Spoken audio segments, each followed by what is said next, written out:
بسم اللہ الرحمن الرحیم۔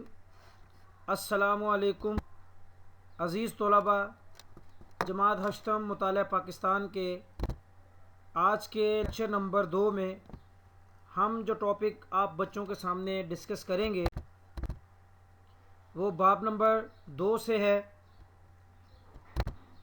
تحریک پاکستان کا پس منظر، back ground of Pakistan movement. Pakistan کا قیام وقتی غم و غصے یا کسی ایک دن کی کاوش کا نتیجہ نہیں، بلکہ اس کے پیچھے صدیوں کی کوشش اور جدوجہد وجہ بنی، جو کہ محمد بن قاسم کی سندھ کو فتح کرنے سے شروع ہوئی، جب آپ نے 712 میں دیبل سے سندھ کے مقام پر راجہ دہر کو شکست دے کر ہندوستان میں اسلامی سلطنت کی بنیاد رکھی، اور اس کے بعد مغل بادشاہوں اورنگزیب عالمگیر کی وفات تک یہ تحریک چلتی رہی۔ بعد میں ہم دیکھتے ہیں تو شاہ ولی اللہ دہلوی کی شکل میں جو ہے ایک مصلح اور مجدد ہمیں نظر آتے ہیں، جو کہ اسلام اور اسلامی اقدار کی احیاء کے لیے کوشش کرتے رہے۔ پھر آگے ہم چلتے ہیں تو دیکھتے ہیں کہ ہندوستان پر ایسٹ انڈیا کمپنی کا جب اثر بڑھا تو 1757 میں بنگال کے نواب سراج الدولہ نے انگریزوں کا راستہ روکا اور جنگ پلاسی میں اپنوں ہی کی سازش کی وجہ سے وہ انگریزوں کے ہاتھوں شہید ہو گئے۔ پھر اسی طرح ایک کوشش میسور کے حکمران حیدر علی کے بیٹے سلطان ٹیپو نے کی، لیکن وہ بھی اپنوں ہی کی سازشوں کا نتیجہ بنے اور 1799 میں شہادت پائی۔ بعد میں شاہ ولی اللہ کے ہی آگے ان کی اولاد میں سے اور ان کے شاگرد جو ہیں وہ اس تحریک کو آگے لے کے چلتے رہے اور اسلام کی احیاء کے لیے کوششیں کرتے رہے، اور آخر کار 1831 میں سید اسماعیل شہید جو ہے وہ بالاکوٹ میں سکھوں کا مقابلہ کرتے ہوئے شہید ہو گئے۔ 1857 کی جنگ آزادی ہوئی، جو کہ مسلمانوں نے اپنے احیاء اور استقلال کے لیے آخری کوشش کی، لیکن وہ اس میں ناکام ہوئے۔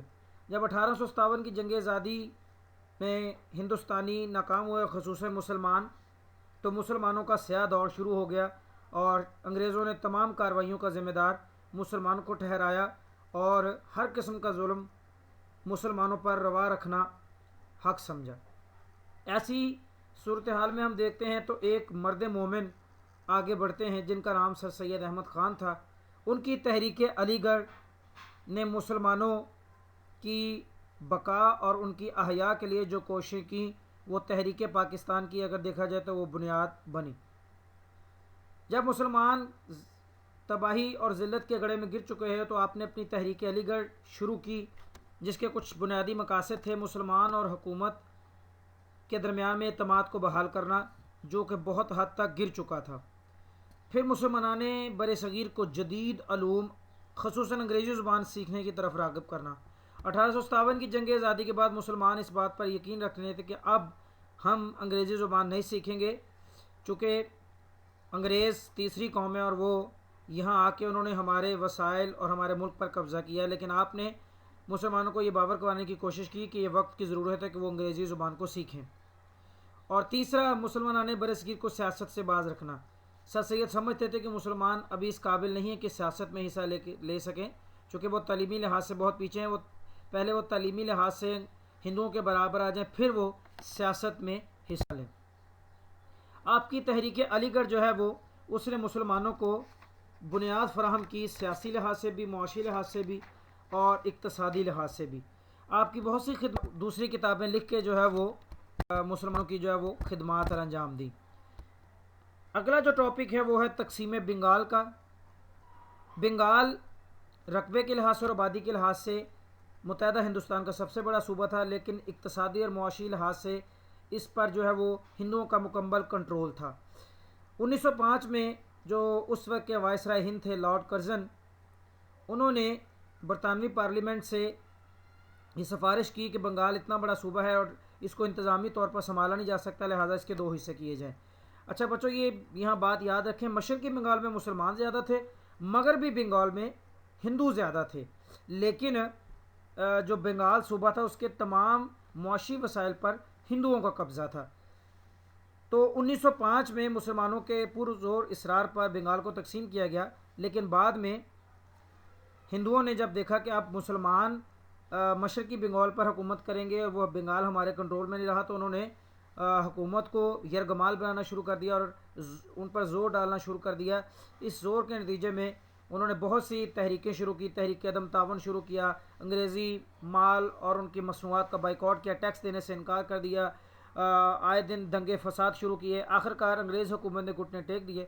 1911 میں بنگال کو دوبارہ ایک ہی صوبہ بنا دیا گیا، مسلمان اس پر شدید برہم ہوئے۔